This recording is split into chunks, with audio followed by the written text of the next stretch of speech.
নমস্কার বন্ধুরা, তৃপ্ত আহারে আপনাদের সবাইকে স্বাগত জানাই। আমি অনুসুয়া।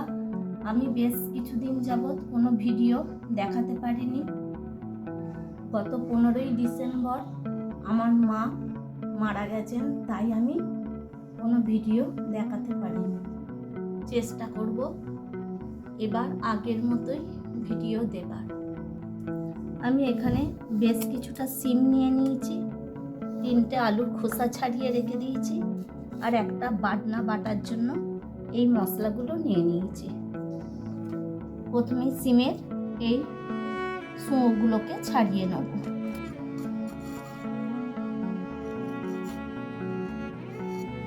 এইভাবে আমি সিমের সুঁগুলোকে ছাড়িয়ে নিচ্ছি।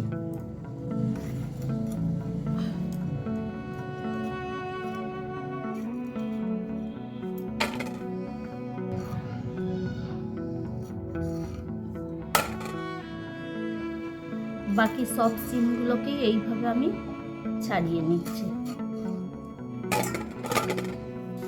সিমগুলো আমি গোটা গোটাই রেখেছি, এই সিমগুলো হলেই আমার হয়ে যাবে।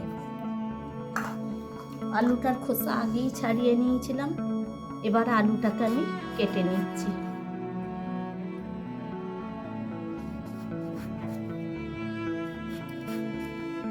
আলুটাও এরকম মোটা মোটা করে আমি কেটে নিলাম। বাকি আলুগুলো এইভাবেই আমি কেটে নেব।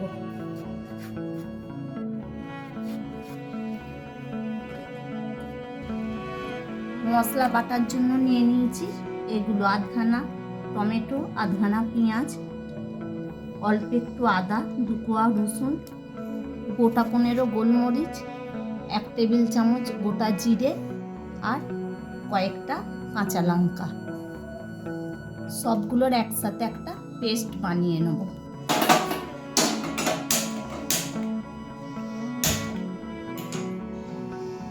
প্রথমে গ্যাসটা অন করে দিয়ে একটা কড়াই বসিয়ে দিলাম।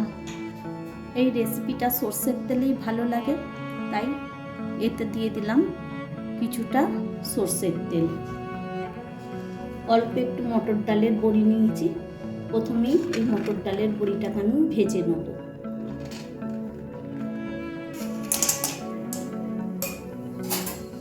তাই গরম তেলের মধ্যে বড়িগুলোকে দিয়ে দিলাম।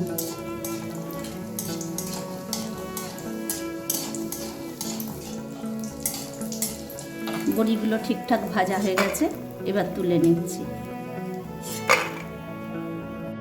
এবার ওই ভাজা তেলের মধ্যে অল্প একটু নুন দিয়ে দিলাম, আর অল্প একটু হলুদ দিয়ে দিলাম।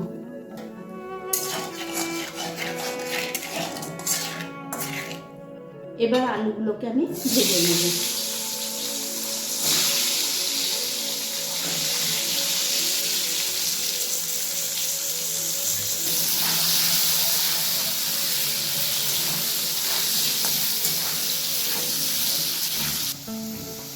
আলুটাকে এইরকম লাল লাল করে ভেজে নেওয়া হয়ে গেছে।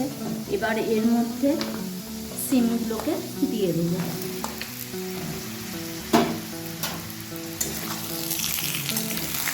আলু আর সিমটাকে একসাথে আরও একটু ভেজে নেব।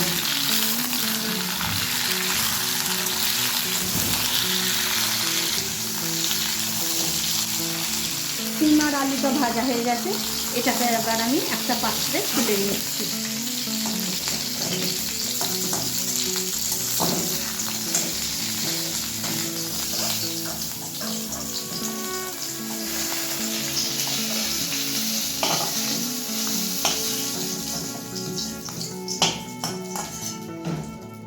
এবার ওই তেলের মধ্যে আরও অল্প একটু সর্ষের তেল দিয়ে দিলাম। একটা শুকনো লঙ্কা, অল্প একটু কালো জিরে দিয়ে দিলাম।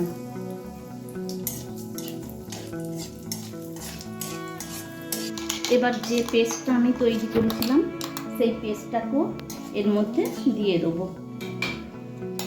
ফোড়নটা ভালো ভাজা হয়ে গেছে, এবার এর মধ্যে পেস্টটা আমি দিয়ে দিচ্ছি। দিয়ে দিলাম স্বাদ অনুযায়ী নুনটা, 1 টিস্পুন হলুদ গুঁড়ো। টমেটোটা দিয়েছি টকের ব্যালেন্সটা ঠিক রাখার জন্য, অল্প একটু চিনি দিয়ে দিলাম। এতে স্বাদটা খুব সুন্দর হবে। এবার সব মশলাগুলোকে একসাথে আমি কষিয়ে নিচ্ছি। মশলাটা খুব ভালোভাবে কষিয়ে নেওয়া হয়ে গেছে। এবার এর মধ্যে মিক্সিং জারটা ধোয়ার অল্প একটু জল অ্যাড করলাম। সবটাকে আবারও খুব ভালোভাবে মিশিয়ে নেব।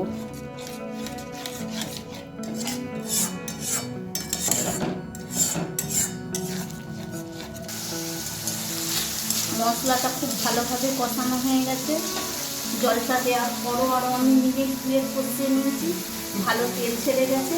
এবার ভেজে রাখা সিম আর আলুটাকে দিয়ে দিলাম। একসাথে আবারও একটু এটাকে আমি কষিয়ে নেব।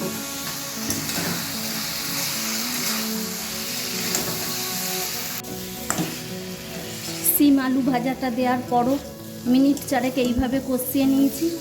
এবার এর মধ্যে পরিমাণ মতন জলটা আমি দিয়ে দেবো।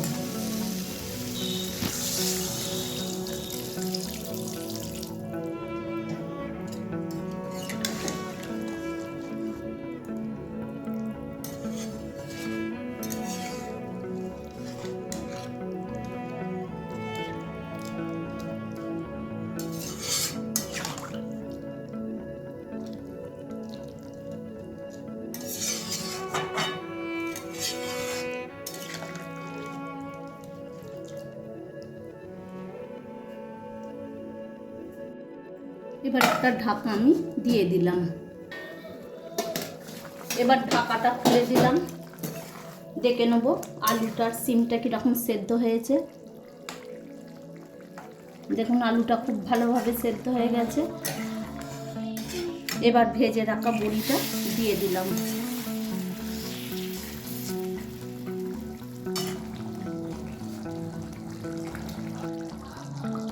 বড়িটা দেওয়ার পরও মিনিট 2 মতন একটু বড়িটা সেদ্ধ হতে দেবো।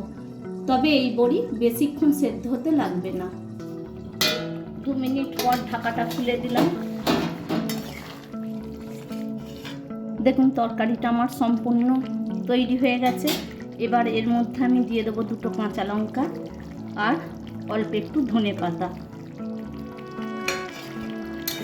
আবারও নেড়ে চেড়ে নিলাম। 5 মিনিটের জন্য ঢাকা দিয়ে রেখে দিলাম। বন্ধুরা আমার সিম আলু বড়ির ঝাল তৈরি হয়ে গেছে। দেখলেন কত সহজভাবে এই রেসিপিটা বানিয়ে ফেললাম। শীতকালে গরম ভাতের সাথে এই রেসিপিটা দারুণ লাগবে। তাই রিকোয়েস্ট রইল অবশ্যই আপনারা একবার এইভাবে তৈরি করবেন।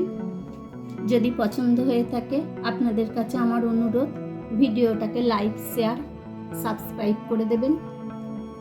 পরের দিন থেকে আবারও এইরকমই নতুন নতুন রেসিপি নিয়ে আপনাদের কাছে হাজির হয়ে যাব। Thank you.